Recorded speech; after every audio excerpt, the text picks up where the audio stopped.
My name is David Daniel Ball, and these are the headlines for Tuesday, the 9th of November, 2010. Today's tune is from Zeg, discussing the big issues with the hill dog. And a Bible quote: "But if serving the Lord seems undesirable to you, then choose for yourselves this day whom you will serve, whether the gods your ancestors served beyond the Euphrates, or the gods of the Amorites in whose land you are living.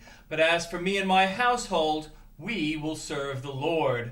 Joshua 24:15.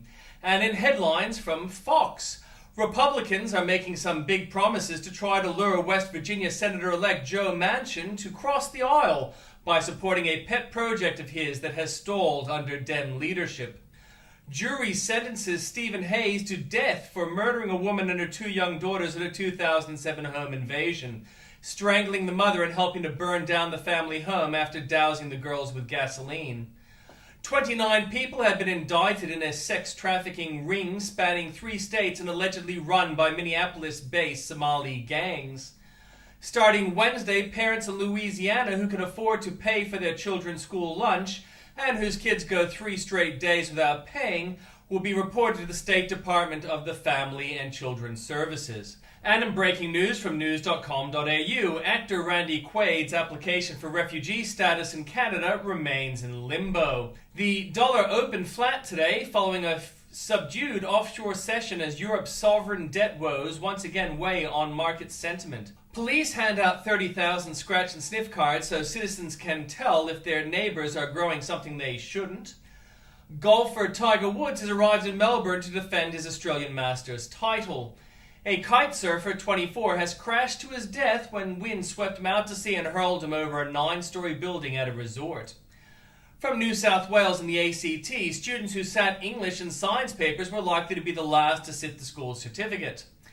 Victims of a serial heartbreaker have turned to the internet to warn women around the world not to fall for a smooth-talking ways. Police launched a new offensive to curb underage drinking, drug-taking, and criminal behavior. Their secret weapon, calling mum. 2 more Labour MPs have joined the growing list of politicians to announce they will not recontest the state election in March. From Queensland, brazen robbers walking out the pub during busy time with cash machine as punters sit nearby and keep playing poker machines. A grey water leak from Sofitel Hotel in Brisbane City has closed 2 platforms of Central Station below. Police have seized a rocket launcher, grenades, and a .357 Magnum in a series of raids on an illicit drug syndicate in North Queensland. Parents with prams are routinely being refused entry to public transport in Brisbane in what they claim is a form of discrimination, which in fact it is.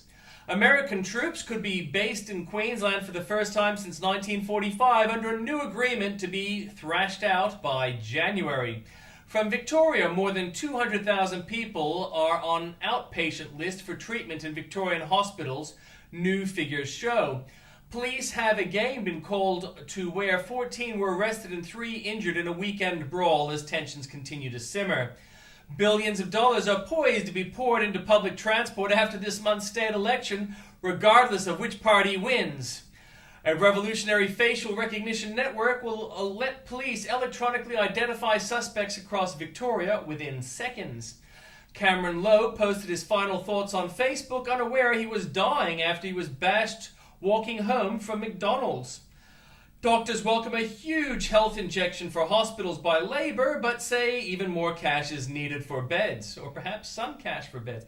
There's nothing new from the Northern Territory. From South Australia, police are searching a property near the Kapunda House where a family of 3 was found murdered yesterday.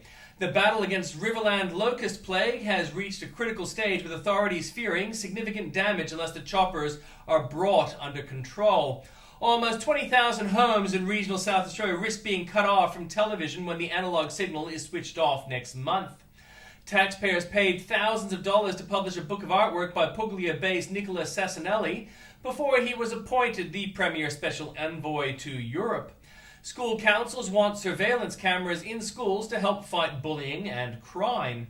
From Western Australia, the state government hopes to enhance tourism in Perth and potentially secure $9 billion in foreign investment at an Asian property investment conference.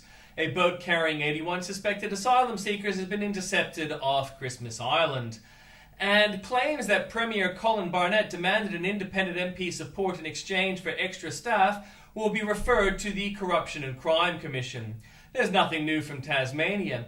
From the Journalist Corner, in a letter obtained by Fox, defeated House Democrats implored Speaker Nancy Pelosi to step aside as a leader of our party in the House.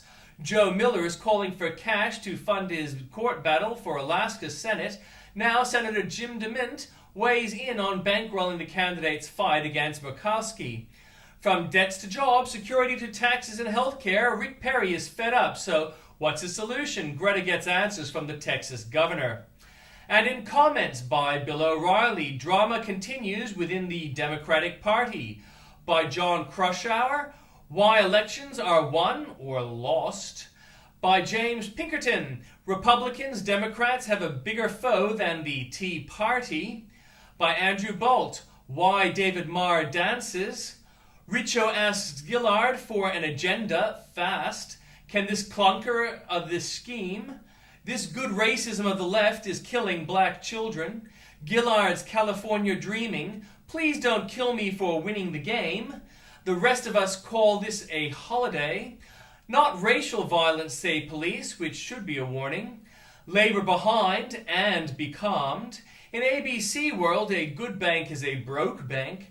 $24 million to study how people freaked at the Black Death. I'm freaking now. That's a hell of a holiday you get at the ABC. What is it with the left and tyrants? Yet another Gillard promise off to the junkyard. New South Wales Labour voting itself out. Not just useless, but racist too. And more for you there at the links.